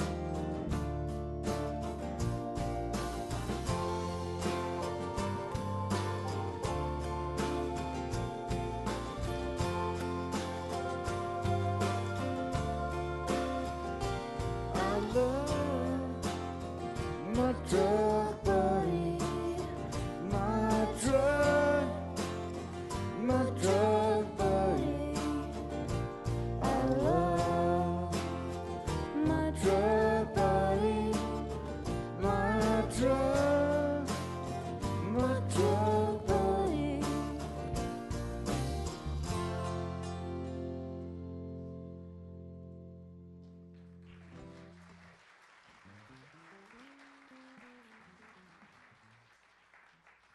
I asked them to play this next song. They said yes.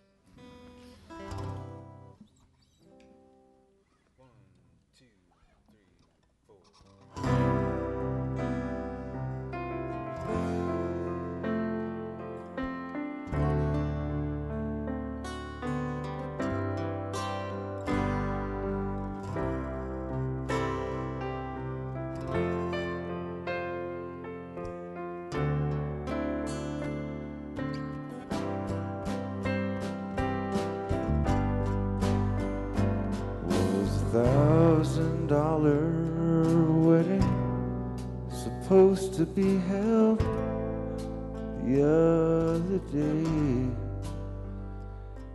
and with all the invitations sent,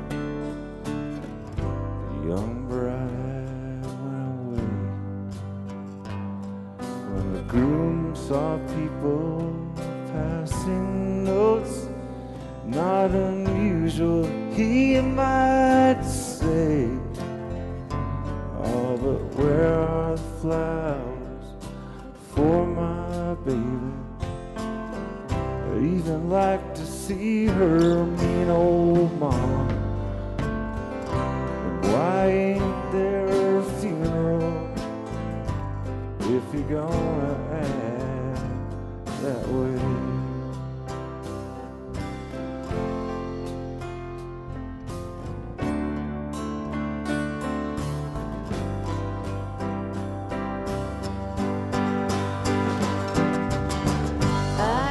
Tell you how we acted when the news arrived. He took some friends out drinking, and it's lucky they survived. Well, we told them everything there was to tell. They're a long way, and he felt so bad when he saw the traces of old lies still on their faces. So why don't someone here just spike his drink? Why don't you do him in some old way? Supposed to be a funeral. It's been a bad, bad day.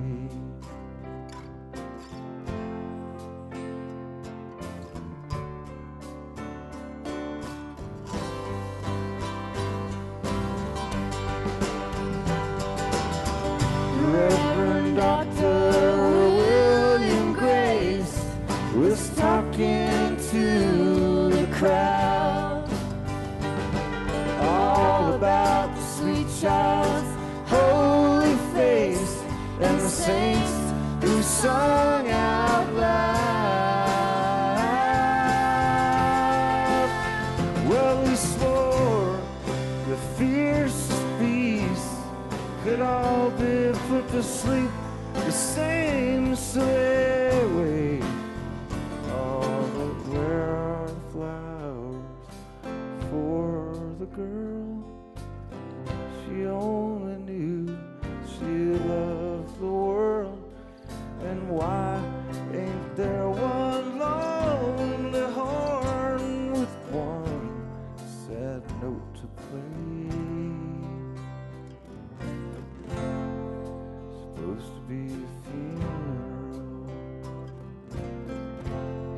bad, bad day. Was supposed to be a funeral, and a bad, bad day.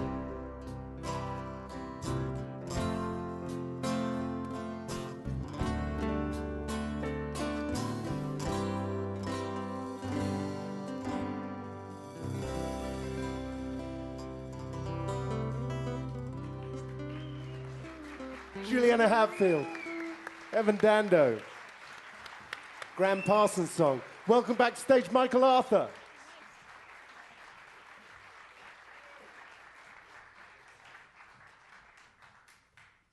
David is just going to rescue his guitar strap. We are going to bring this show to its shuddering climax. Did you know that the captain of the Indian football team, who just played at the Asia Cup, his actual real name is Climax Lawrence? That's all. That's all I have to say about that. There's no punchline, except the joke. But you do wonder when his parents thought of his name.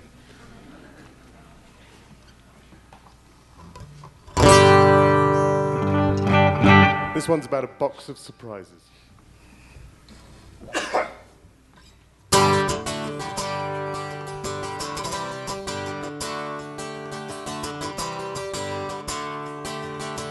I know your secret, and I promise I'll never tell.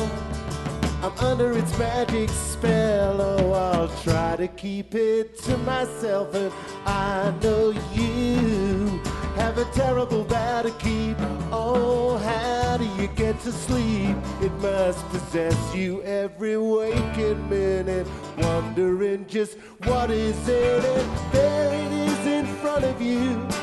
I know that you wanted to, and don't be shy, Pandora, Pandora, don't be shy. Sister, you just can't resist, and neither can I, and it never hurts to try. Just admit, open it, Pandora.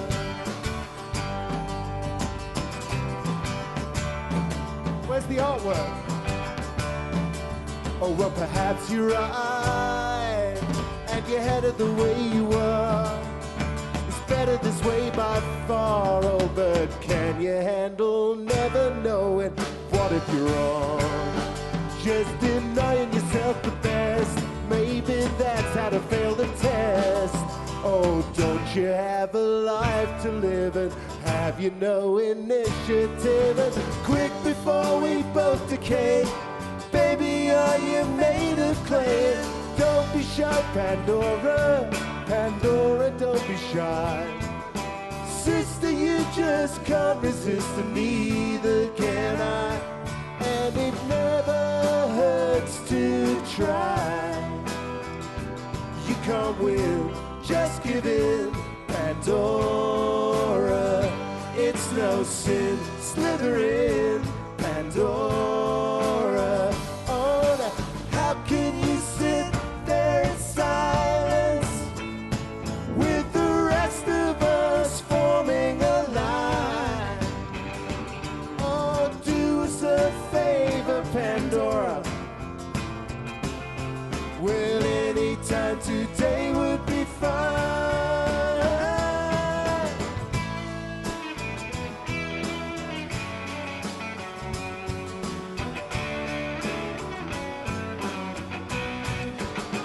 Oh, now don't be shy, Pandora, Pandora, don't be shy.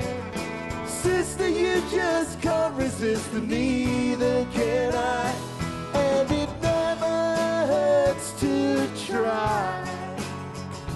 It's my turn, you don't learn, Pandora. Stand aside, let me try, Pandora. Give it here, disappear, Pandora.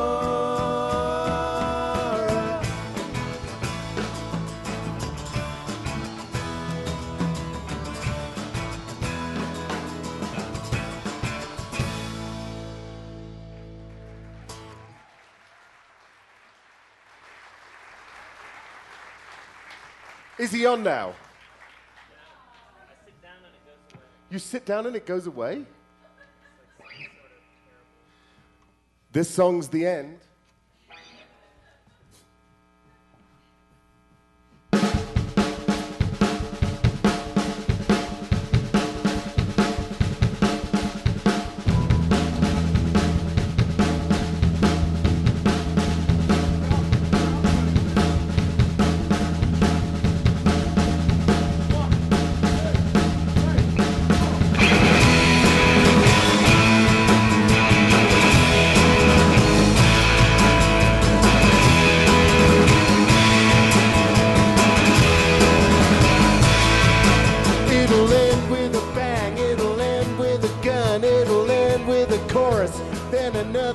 It'll end in 10 minutes, and too many beers that it might struggle on to end of this year. It'll end with the credits and a copyright sign. It'll end with a ticket that leads to a fine. It'll end with a trial, an arrest by the cops. It'll end in a sentence, then a full stop. It'll end with a whimper, maybe a third. It'll end with a headstone, your name will be mud. It'll end with a coin that is placed on each eye. It'll end with all children chanting goodbye. That's how it'll end.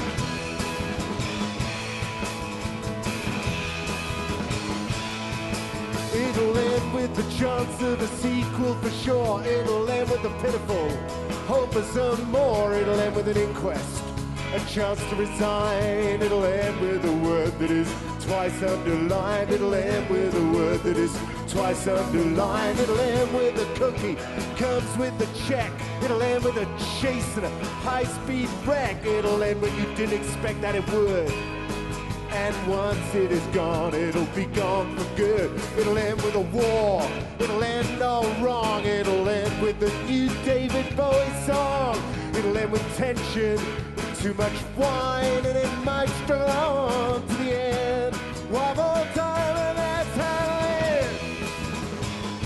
That's how it ends. Hey, hey, hey, yeah.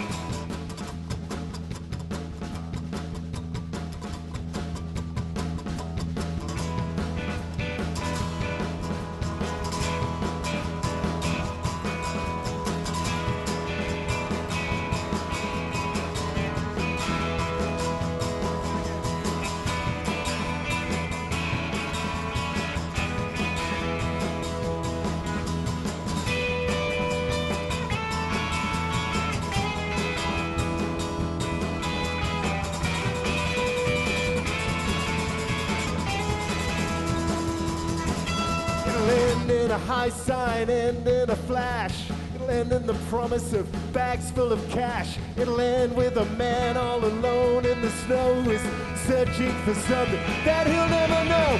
It'll end in an instant, good luck and nice try. It'll end in a simile, like a goodbye. It'll end in tension, it'll end in tears, and it might struggle on to the end. While this year, and that's how it ends. That's how it'll end. That's how it'll end. That's how it'll end. Hey, hey!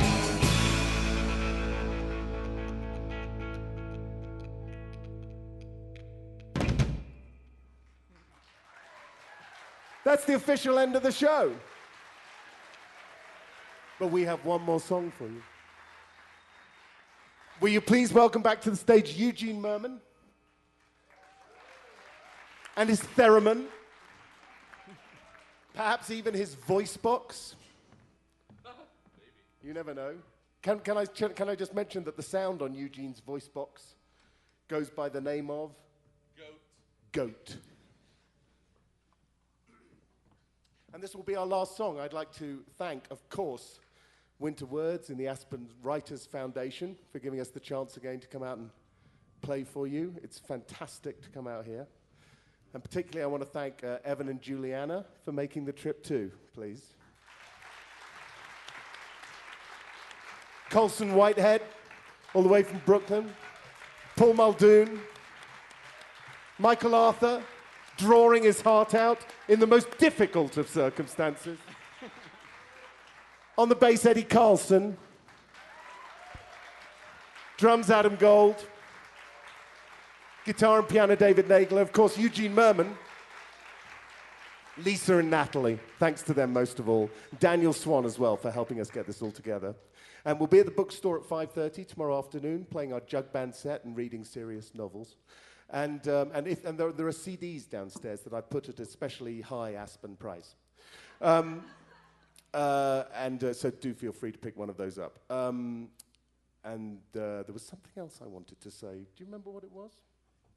No, I think, could you just explain to them for a second what we're about to perform? I believe we're about to play the song version of the letters I wrote. That's right. We thought if postcards won't reach them, maybe rock and roll will. Because a song can change the world, where comedy is just a silly game. As is evidenced by Dreidel by, what's that song? Oh, Don McLean. That was going to be a great Don McLean joke.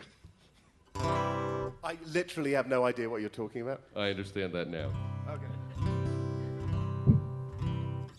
So this is a protest song to Delta. We will leave you with this evening with thanks to all those great people who've helped us tonight with the Cabinet of Wonders.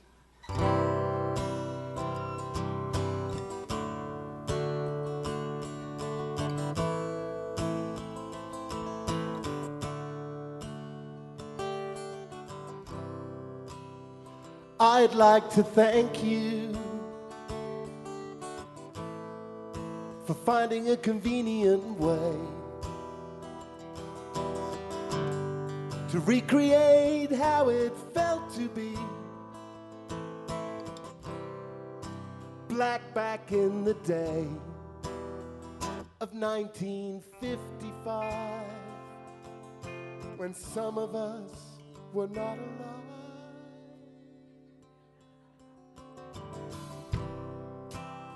If your airline was drowning,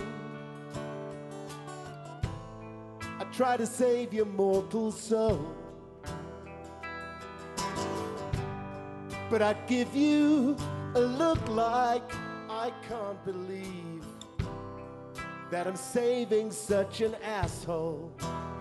You say you value my custom, is that true? I'm not sure you do. Delta, Delta, Delta, nothing rhymes with Delta, but the Beatles song Helter Skelter. Delta, Delta, Delta, nothing rhymes with Delta, but the Stones song Give Me Shelter that they played at Altamont when people died. Customer service too. I bet those dead hippies never got their luggage back from you. I got the Delta blues.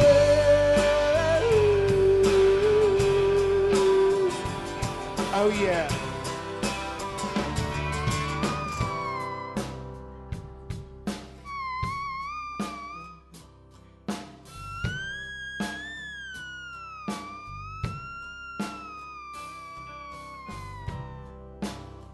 Dealing with your airline, it's such a waste of time. It's like hiring an insincere baby with amnesia to solve a heinous crime, one that the baby committed. Well, why don't you just admit it? Delta, Delta, Delta, nothing rhymes with Delta, but the Stones song Give Me Shelter that they played at Altamont. Delta, Delta, Delta, nothing rhymes with Delta, but the Beatles song Helter Skelter, yeah, and you know who that inspired? Charlie Manson. He may be worse than you, but that don't give you no excuse. I got the Delta blues.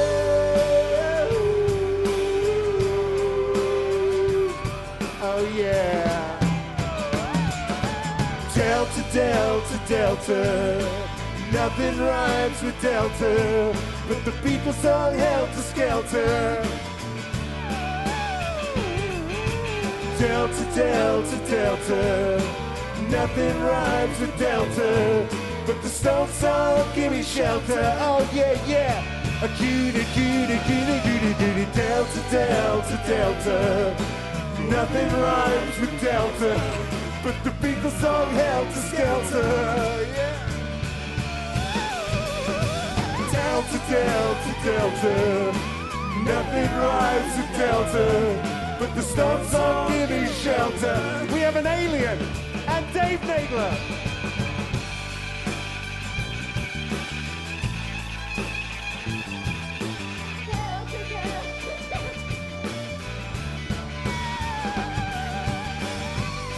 It is the first that Eugene is actually singing on stage.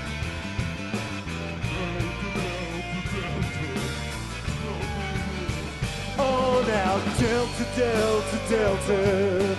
Nothing rhymes with Delta, but the Beatles song, Helter Skelter. Yeah, yeah, yeah. Delta, Delta, Delta.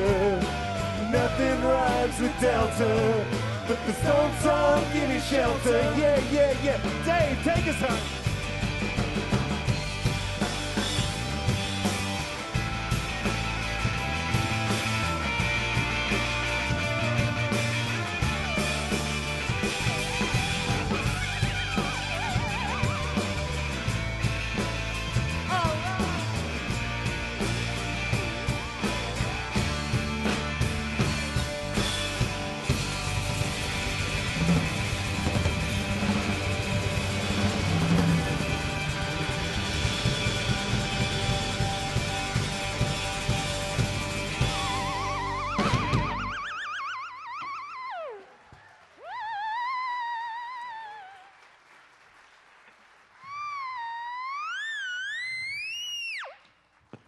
Thank you. Good night.